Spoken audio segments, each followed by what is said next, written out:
Bueno, nosotros ahora en análisis vamos a ver dos o tres temas que nos estarían restando para completar la parte de integrales de análisis 1. En esos temas son aplicaciones que tienen las integrales, no solamente como venimos trabajando, que siempre asociamos la integral con un área, sino que vamos a ver algunas otras aplicaciones geométricas que tienen las integrales.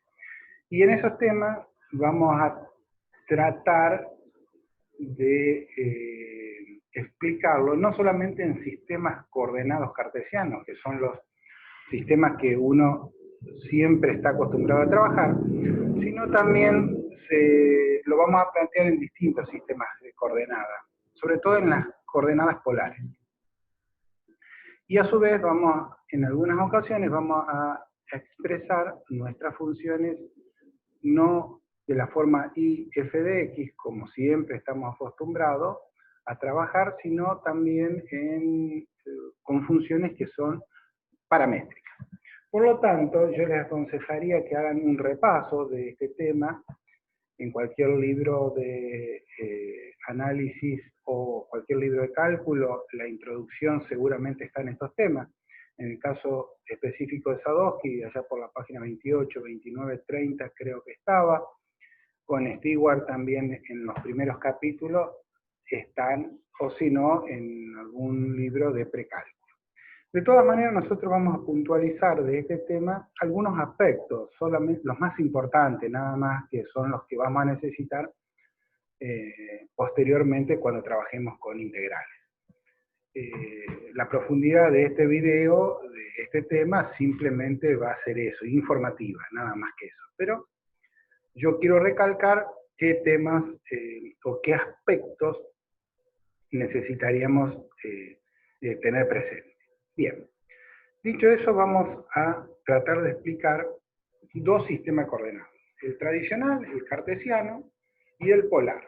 Nosotros en análisis 1 siempre trabajamos con ecuaciones de una variable. Por lo tanto, esas ecuaciones están representadas en un plano.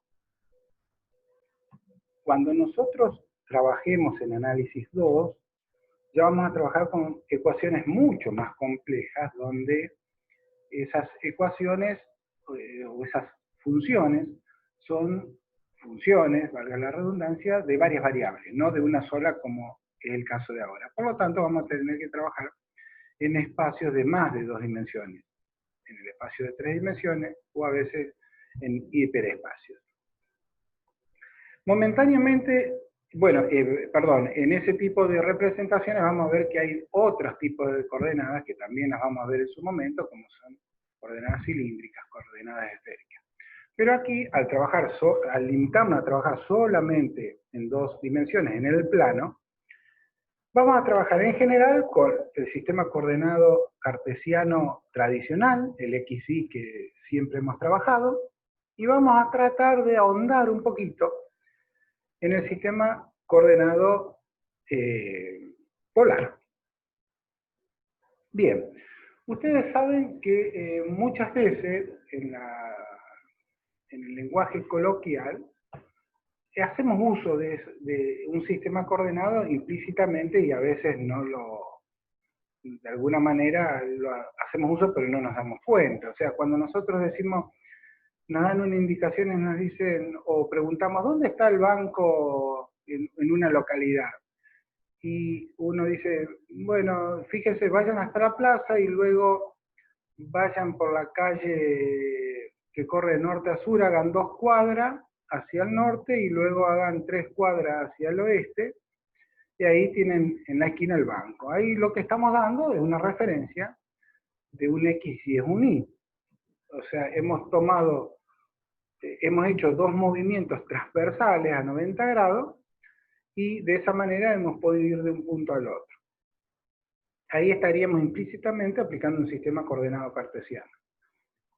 En otras ocasiones a uno le dicen, no sé, si yo estoy en el campo, en el medio de un campo, y me dicen, mira, el molino tal está cerca de la casa. ¿Y dónde estás vos? Yo estoy en la casa. Bueno, entonces una cosa, está más o menos para que vos te orientes, vas a tener que caminar unos 500 metros en dirección noroeste.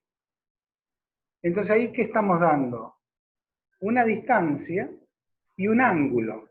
O sea, al decir noroeste, o noreste, o sur, o norte, o oeste, estamos diciendo que tenemos que hacer ese recorrido que nos dicen de 500 metros, pero en una dirección determinada. Siempre que nosotros querramos determinar un punto en un plano, necesitamos dar dos referencias. Esas dos referencias, en general, uno la da o con dos desplazamientos, o con dos distancias, o con una distancia y un ángulo.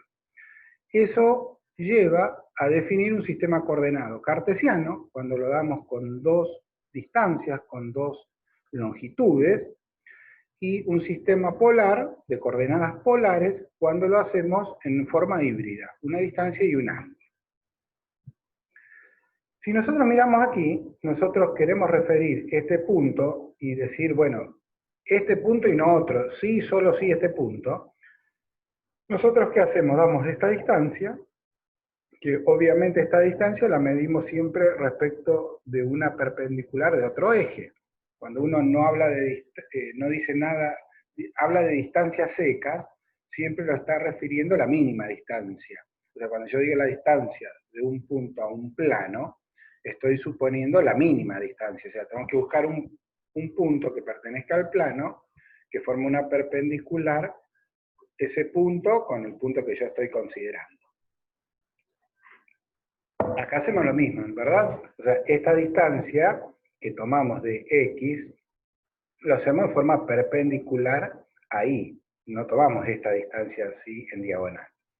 Entonces nosotros decimos, bueno, este punto está a 4 unidades de Y, y a eso aquí asignamos X igual a 4.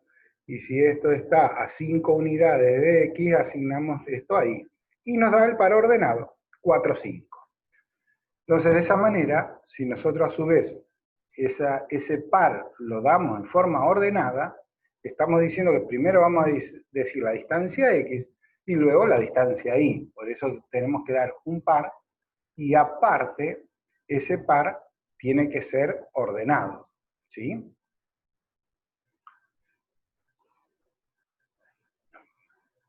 Bien. De esa manera, dando un par ordenado, estamos estableciendo sí o sí un punto en particular. O sea, cuando nosotros decimos 2, 3, no hay ninguna ambigüedad en cuanto al punto, geométricamente hablando, que nos estamos refiriendo. Cuando nosotros decimos aquí 4, 5, sabemos que es este punto, no hay otro punto que cumpla con esa condición. Lo mismo podríamos haber hecho para definir este punto. ¿Qué podríamos haber dicho? Dar esta distancia, desde aquí hasta aquí, y dar este ángulo. Porque si nosotros solamente hubiésemos dado esta distancia, tendríamos un círculo que cumple con todos esos puntos. Pero aparte de la distancia, especificar el ángulo, dentro de todos esos puntos del círculo solamente nos quedamos con uno, con este. ¿Qué es lo que hemos hecho acá? Si yo quiero definir este punto y no otro, yo digo que este punto está a una distancia ρ de este punto. Y acá cabe aclarar algo. En este sistema de representación polar, lo que nosotros hacemos es tomar una semirrecta. Y esa semirrecta la representamos por una cuestión de conveniencia horizontalmente y que crece hacia la derecha, ¿sí? Como acá tomamos por convención un X aquí horizontal y un Y vertical. Es una cuestión de convención. Acá, esto era una recta, no era una semirrecta. Lo mismo con esto, era una recta. Acá, en la representación polar, esto no es una recta, es una semirrecta. O sea que la semirrecta arranca acá y se extiende hasta el infinito. Por lo tanto, cuando nosotros damos una distancia, cualquiera, estamos dando la distancia respecto de ese punto, donde arranca donde nace esa semirrecta. Por lo tanto, si de acá hasta aquí tenemos, no sé, 5 o 20 unidades, estamos diciendo que es la distancia de acá hasta acá. Si en este punto tenemos 25 unidades, la distancia de aquí hasta aquí. Siempre medimos la distancia respecto a este punto fijo. Bien. Pero si nosotros, no sé, por decir algo, estos sean 15 unidades. Si nosotros decimos el punto que está a 15 unidades de este, como decíamos recién, podemos hacer una circunferencia de radio 15, trazamos la circunferencia y todos los puntos que pertenezcan a ella estarían cumpliendo con esa condición. Por lo tanto, no tendríamos un punto que queda definido, sino que quedarían definidos de esa manera infinitos puntos. Si de todos esos infinitos puntos queremos elegir uno, simplemente fijamos el ángulo.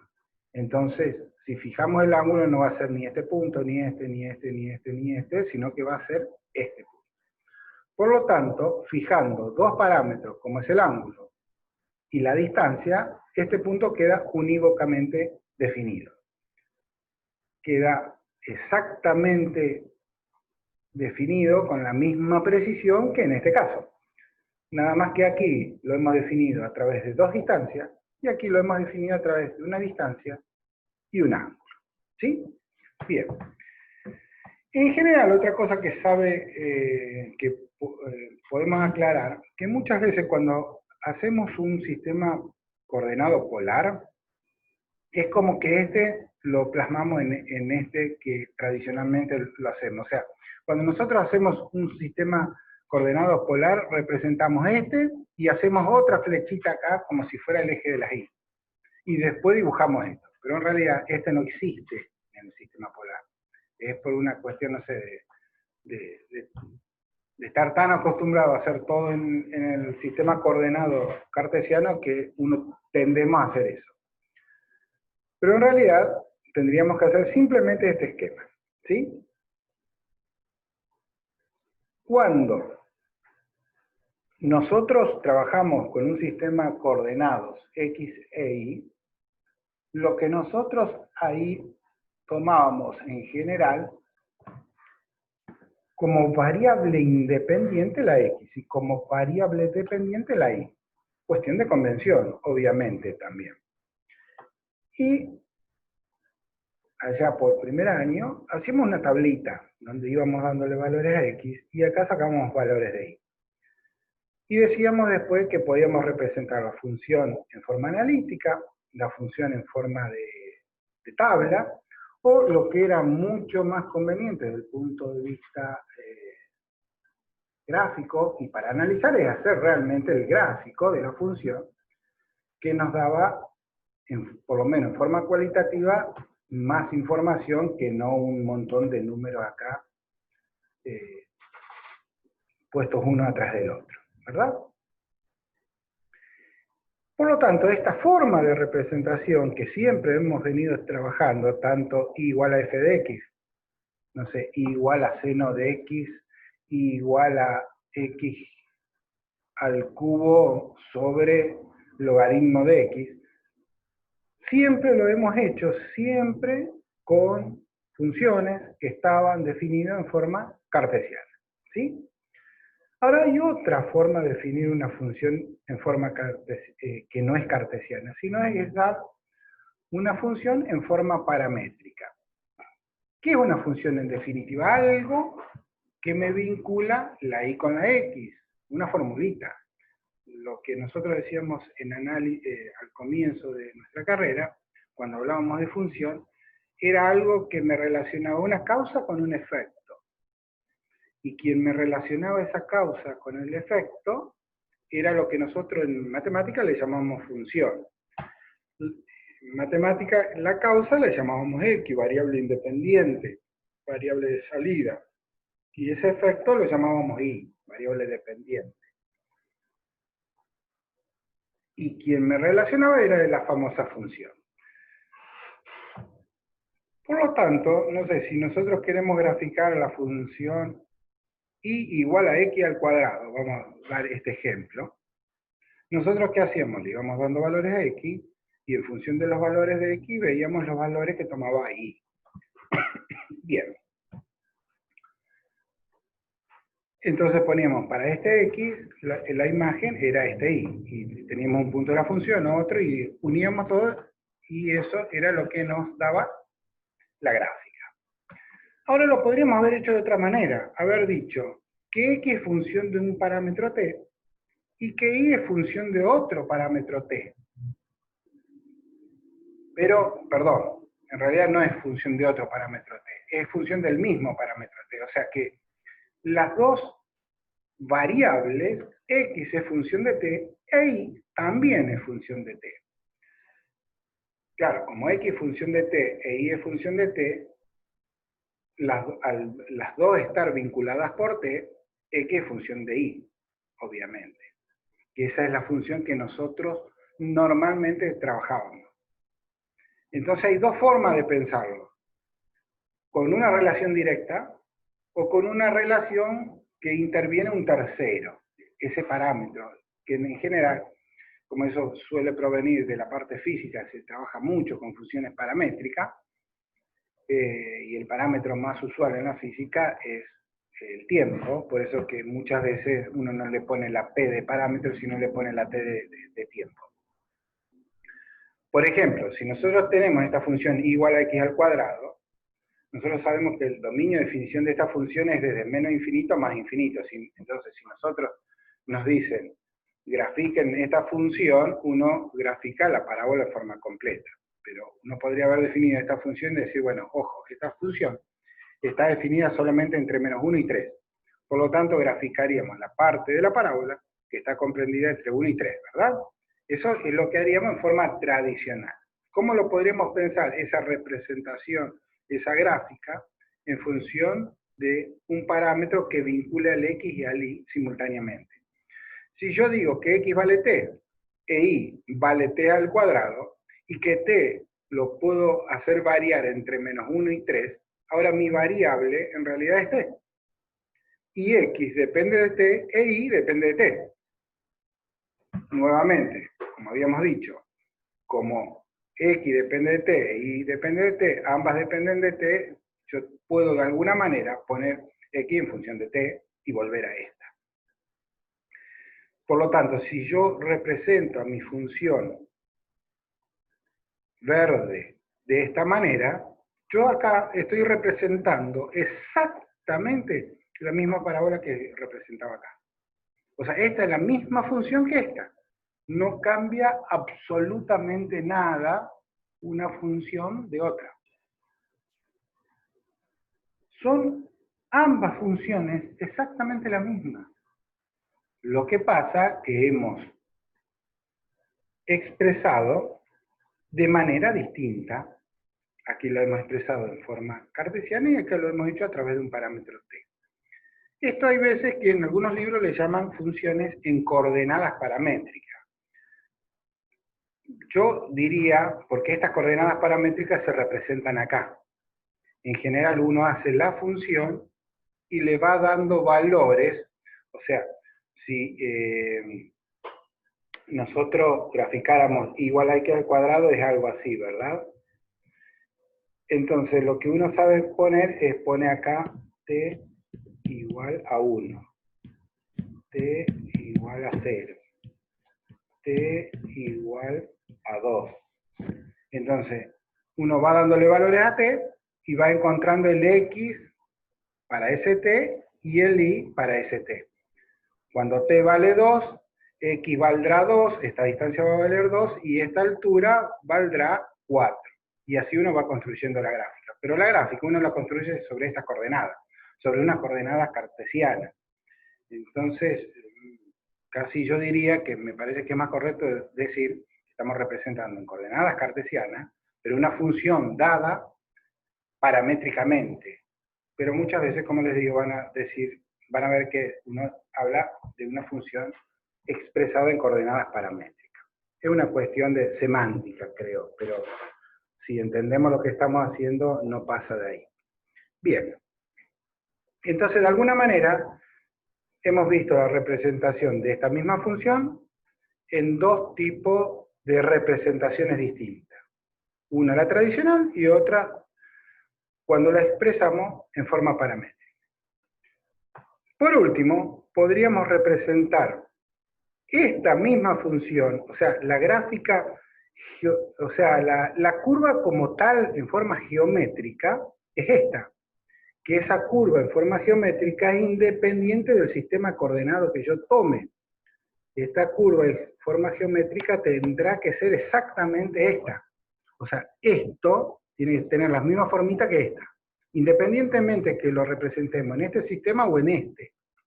Bien, si nosotros queremos representar esta curva en este sistema, esta curva, pero en este sistema, nosotros vamos a tener que la imagen de este punto va a ser un radio vector que va a ir de acá hasta acá. Ese va a ser el radio vector rojo, este radio vector, esta puntita iría acá. Lo dibujaría acá, y este angulito sería el ángulo para ese punto. ¿Sí? Luego vamos a hacer un ejercicio práctico con dos o tres figuras geométricas muy, muy sencillas, como puede ser una recta, una parábola, por ejemplo, y una circunferencia. Y vamos a expresar, vamos a ver cómo cambia esa figura geométrica, su expresión analítica, cuando la expresamos. La misma figura geométrica en dos sistemas coordenados distintos. Eso lo vamos a ver cuando hagamos un ejercicio en forma práctica. Bien. Esta expresión, bueno, me falta una cosita más. Cuando nosotros trabajamos con un sistema polar así, en general uno toma como variable independiente θ la dependiente ρ. No hay veces que en algunos libros van a ver que se toma al revés, pero a mí me gusta tomarlo de esta manera. Eso, como acá siempre tomamos x independiente e y dependiente, aquí me gustaría que tomemos siempre como θ independiente y ρ dependiente de θ. Pero nuevamente, como les digo, es una cuestión de convención, nada más. ¿Cómo hacemos para pasar de este sistema coordenado a este, o de este a este? Este punto lo podemos expresar como esta distancia por el coseno de este ángulo, que sería este cateto, que sería x. Por eso que x es ρ por coseno. Y esta altura, que sería esta altura la podemos representar como esta distancia, que es la hipotenusa, que es ρ por el seno de este ángulo. Por lo tanto, aquí tendríamos la forma de convertir las coordenadas que están dadas en forma polar, pasarlas a rectangular. Y a la inversa, si tenemos las rectangulares, ¿cómo las pasamos a polar? Esto es un cateto, es la hipotenusa, por lo tanto será el cuadrado de esto más el cuadrado de esto, tiene que ser el cuadrado de este por Pitágoras. Por lo tanto, ρ es la raíz cuadrada de x cuadrado más y cuadrado. Y este ángulo es el arco tangente de este cateto sobre este. Este cateto es y este cateto es x. Aquí tendríamos la formulita para pasar de rectangulares a polares. Por lo tanto, con estas cuatro formulitas podemos pasar de este sistema a este, o de este a este, en forma muy, muy sencilla.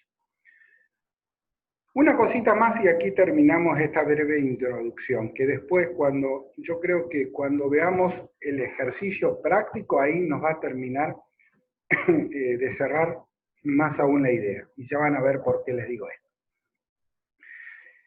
Esta ecuación, y igual a x al cuadrado, si lo pasamos a forma polar, tendríamos que poner esto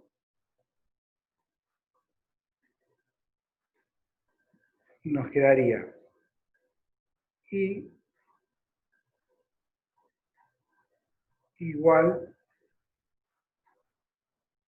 a ρ sobre el seno. Espérenme un segundito de acá.